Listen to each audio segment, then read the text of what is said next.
அனைவருக்கும் வணக்கம்.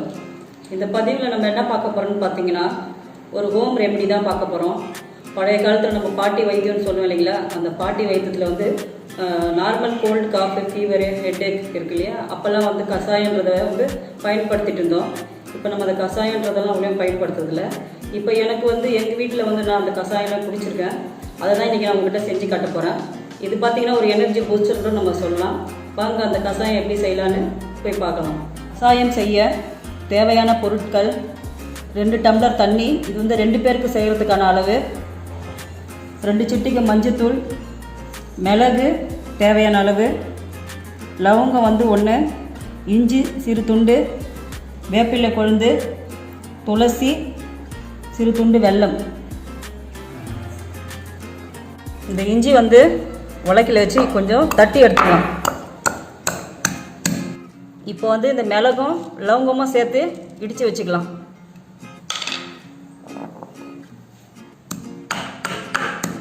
இஞ்சி மிளகு லவங்கம் 3த்தையும் சேர்த்து இந்த மாதிரி தட்டி வச்சுக்கலாம். ஸ்டவ் ஆன் பண்ணிக்கலாம். 2 டம்ளர் தண்ணி ஊற்றிக்கலாம். 2 டம்ளர்ன்றது 2.5 டம்ளர் தண்ணி கூட ஊற்றிக்கலாம். ஏன்னா அந்த கஷாயம் வந்து நல்லா கொதிக்கணும் இல்லைங்களா, அதனால் எக்ஸ்ட்ரா கொஞ்சம் தண்ணி ஊற்றிக்கலாம். தண்ணி வந்து ஓரளவுக்கு சூடாயிடுச்சு. இப்போ நம்ம தட்டி வச்சுருக்க இஞ்சி மிளகு லவங்கம் இது 3த்தையும் இதில் சேர்த்துக்கலாம்.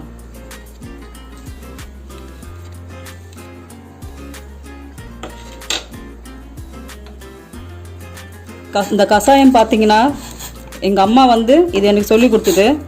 அவங்களுக்கு அவங்க அம்மா சொல்லி கொடுத்துருக்காங்க. நான்லாம் சின்ன பிள்ளையாக இருக்கும்போது உடம்பு சரியில்லை, கோல்டு ஃபீவர்னு பார்த்தீங்கன்னா எங்களுக்கு இந்த கஷாயம் தான் வச்சு கொடுப்பாங்க.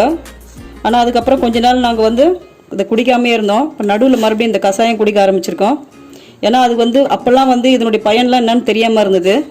இப்போ வந்து இந்த பயனை தெரிஞ்சுக்கிட்டு நம்ம கஷாயம் குடிக்கும்போது அது பெனிஃபிட் நமக்கு நல்லா இருக்கும். நம்ம இதில் வந்து இஞ்சி போட்டிருக்கோம் இல்லைங்களா, இப்போ இந்த இஞ்சியோடைய பெனிஃபிட்லாம் என்னன்னு பார்த்தீங்கன்னா, நரம்பு மண்டலத்துக்கு வந்து இஞ்சி வந்து ரொம்ப யூஸ்ஃபுல்லாக இருக்கும்.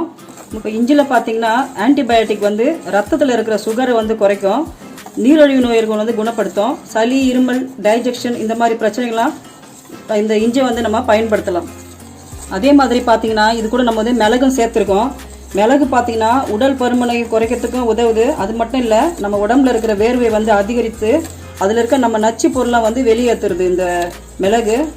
வாயு கோளாறு, கோல்டு, காஃபு, ஆஸ்துமா இந்த மாதிரி பிரச்சனை கூட வந்து இந்த மிளகு நம்ம பயன்படுத்தலாம். மிளகு பார்த்திங்கன்னா நோய் எதிர்ப்பு சக்தியை கூட அதிகரிக்கும். இதில் பார்த்திங்கன்னா நம்ம லவங்கம் சேர்த்துருக்கோம். 2 பேருக்கு நம்போது 1 லவங்கம் சேர்த்துருக்கோம். லவங்கம் வந்து அதனுடைய தன்மை பார்த்திங்கன்னா வாந்தியெல்லாம் நிறுத்துறதுக்கூடிய தன்மை இருக்குது. அது மட்டும் இல்லை, தொற்று நோய் நமக்கு வந்து கோல்டு காஃப்லாம் இருக்கும்போது பார்த்திங்கன்னா தொண்டை பகுதியில் பார்த்திங்கன்னா கொஞ்சம் வீக்கமாக இருக்கும், சதை பகுதியில். அந்த வீக்கத்தெல்லாம் குறைக்கிற தன்மை கூட வந்து இந்த லவங்கத்துக்கு இருக்குது. கொஞ்சம் லைட்டாக வந்து மஞ்சத்தூள் சேர்த்துக்கலாம். 1 சிட்டிகை இல்லைனா 2 சிட்டிகை.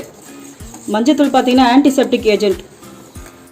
முடிஞ்சால் இந்த கஷாயம் வந்து நீங்கள் மண் சட்டியில் வச்சு நீங்கள் ப்ரிப்பேர் பண்ணிங்கன்னா இன்னும் நமக்கு அதோட பெனிஃபிட் நல்லாயிருக்கும். இதுதான் பார்த்திங்கன்னா இந்த வேப்பங்கொழுந்து நம்ம சேர்த்துக்கலாம். இந்த வேப்பிலை பார்த்திங்கன்னா வேப்பிலையோடைய வேப்பங்கொழுந்து தான் நம்ம போட்டிருக்கோம். இந்த வேப்பிலையுடைய தன்மை பார்த்திங்கன்னா காய்ச்சலை வந்து கட்டுப்படுத்தும். அதிலும் இல்லாமல் தலைவலி வந்துச்சுன்னா பார்த்திங்கன்னா நீர் கோத்துன்னு இருக்கும் சில பேருக்குலாம் தலைவலி, அதனால தலைவலி வரும். இந்த மாதிரி ப்ராப்ளம் தான் வந்து இந்த வேப்பிலை சாரே வச்சு குடித்தா கூட இந்த மாதிரி ப்ராப்ளம்லாம் க்யூர் ஆகும். வேப்பிலை வந்து கொதிக்க வச்சு அதில் ஆவி பிடிச்சா கூட இந்த தலைவலின்றதெல்லாம் போகும். காய்ச்சல் சில பேருக்கு வந்து காய்ச்சல் இருக்கும், சுவையின்மை, எது சாப்பிட்டாலும் அவங்களுக்கு அந்த டேஸ்ட் எதுவுமே தெரியாது. அது இல்லாமல் பித்தம் கபம் இருக்கிறவங்களாம் பார்த்திங்கன்னா இந்த வேப்பிலை வந்து அவங்களுக்கு ரொம்ப நல்ல ஒரு பெனிஃபிட்டை கொடுக்கும். இப்போ அடுத்தது பார்த்திங்கன்னா துளசி இலையை வந்து சேர்த்துக்கலாம். துளசி பார்த்திங்கன்னா அதுவும் வந்து காய்ச்சலை கட்டுப்படுத்தும்.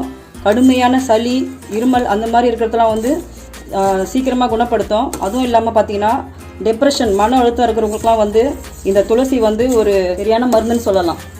அடுத்தது வந்து நம்ம வெல்லத்தை சேர்த்துக்கலாம்.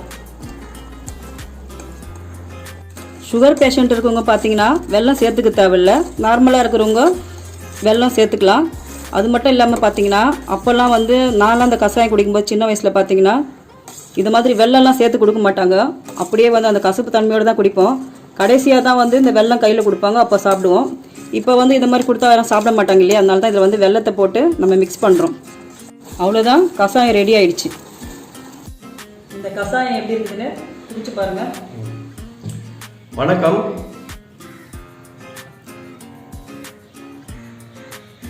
அருமை சூப்பராக இருக்குது. இது டேஸ்ட் எப்படி இருக்குன்னு பார்க்கலாம்.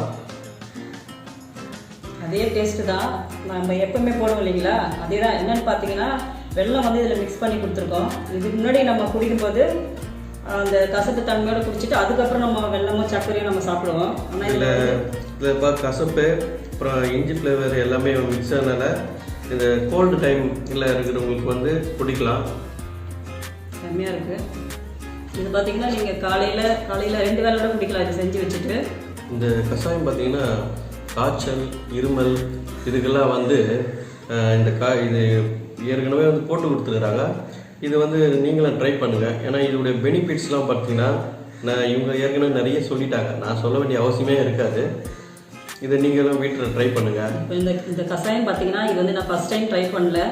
இது நான் சின்ன வயசுலேருந்தே குடிச்சிருக்கேன். ஆனால் இதில் சொன்ன பார்த்தீங்களா ஒரே ஒரு டிஃப்ரெண்ட் தான், இனிப்பு கலக்காமல் ஃபஸ்ட்டு குடிச்சிட்டு அதுக்கப்புறம் சாப்பிடுவோம். மற்றபடி வந்து இது புதுசாக ட்ரை பண்ணல. ஏன்னா நம்ம வந்து ஒரு கஷாயம்னு சொல்லி கொடுக்கும்போது வியூவர்ஸ்க்கு சப்ஸ்கிரைபர்லாம் நிறைய பேர் பார்ப்பாங்க. நம்ம புதுசாக கற்றுக்கிட்டு நம்ம அதை பற்றி எதுவுமே தெரியாமல் நம்ம சொன்னோன்னா அது சரியாக இருக்காது இல்லையா. இது நம்ம வந்து சாப்பிட்டு பார்த்து அந்த அனுபவத்தில் சொன்னால் தான் அது வந்து நமக்கு ஒரு சக்ஸஸ் கொடுக்கும்.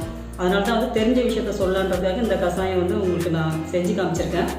இந்த கஷாயம் உங்களுக்கு செஞ்சு பாருங்கள். செஞ்சு பார்த்துட்டு உங்களுக்கு பிடிச்சிருந்தா லைக் பண்ணுங்க, ஷேர் பண்ணுங்க, கமெண்ட் பண்ணுங்க, சப்ஸ்கிரைப் பண்ணுங்க, பக்கத்தில் இருக்க பெல் ஐக்கானை கிளிக் பண்ணுங்க. அப்போ தான் அடுத்தடுத்து போகிற பதிவு வந்து உங்கள் நோட்டிஃபிகேஷன் வந்து சேரும். நன்றி, வணக்கம்.